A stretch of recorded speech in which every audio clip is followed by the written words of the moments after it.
अरे वा, कालपर्यंत माझ्यासोबत मज्जा मारत होते, आज बरका पोरासाठी घर सुना सुना वाटत आहे. बरका जरी असला ना तरी लहानाचं मोठं मीच केलाय त्याला.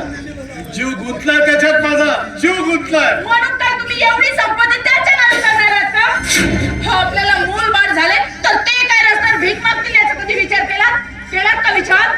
लहानपणापासून मी त्याच्यावर अन्याय आणि अत्याचारच करीत आलो. आज तो हे आपलं घर सोडून गेलाय. कुठे असेल, काय करत असेल देव जाणे. चोऱ्या करत असेल, आणखी दुसरं काय करणार आहे ते जाऊ द्या. एवढे दिवस झाले आपल्या लग्नाला, अजून काही नाही ते नाही दिसत. चालले मोठा त्याचा विचार करायला. चला आतमध्ये. बस, जेव्हा पाहू तेव्हा तुला तेच सुचत. मला काम आहे. हो, मी माझ्या कामाचं बोलले की तुम्हाला तुमच्या कामाचं सुचतं. बरोबर आहे. या घरात माझी काही किंमतच राहिली नाही ना. ते म्हणतात ना, घर की मुर्गी दाल बराबर, तशी अवस्था झाली माझी. काय बरोबर साहेब?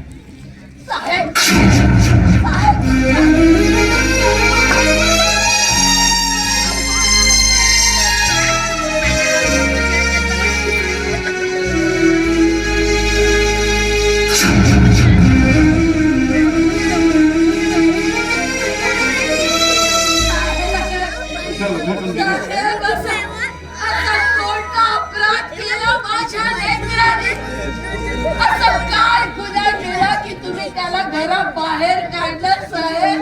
काय केलं नाही ते विचारा. माझा लेकरू म्हणून राहिल. मोठं चांगलं आहे तुझं लेकरू. असं काय केलं त्याला बाई साहेब? चोऱ्या करायला लागला होता. आणि एवढंच नाही तर पोरी बाहेर पैसे उघडायला लागला होता. नाही बाई साहेब, तुमचा नक्कीच काहीतरी गैरसमज झाला असेल. दुसऱ्यांना चांगल्या गोष्टी सांगणारा माझा पोरगा आता वागू शकत नाही. म्हणजे आम्ही खोटं बोलत आहोत. त्याने माझ्या सोन्याचा हार चोरला होता की नाही सांगा ना. नाही बाई साहेब, एवढा मोठा खोटा आरोप तुम्ही महापौरावरती काढू नका.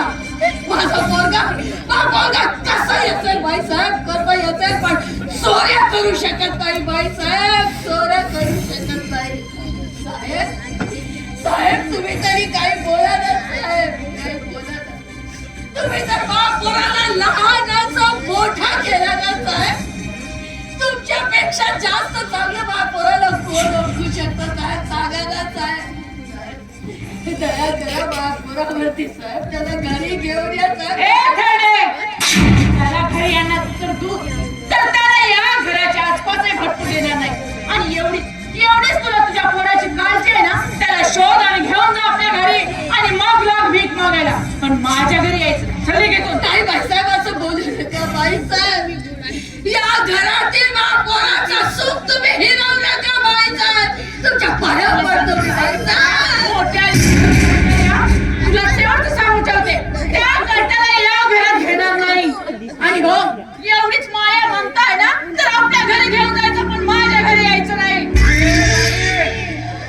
असा कसा घेऊन जाऊ? अरे असा कसा घेऊन जाऊ? आणि आमच्या पोरगा येतून असा कसा घेऊन जाऊ? आमचा पोरगा बा एकच राहील, याच घरात राहील आणि याच घराचा वारस म्हणून राहील. हा साहेब, तुम्हीच तर आमच्याकडून कायदेशीर लिहून घेतल्या होत्या ना, स्टाम्प पेपर होती, लिहून घेतला गेलाय. मग सांगा ना आपल्या बाबा दोन गोष्टी सांगा ना. मग काय द्याने खऱ्या अर्थाने या घराचा खरा मालक माझा पोरगा आहे बाई, माझा पोरगा. आता आलं माझ्या लक्षात. काही तुमच्या पोरात प्रेम वगैरे काही नव्हता, तर या आमच्या इष्टीने तुमचा डोळे होता.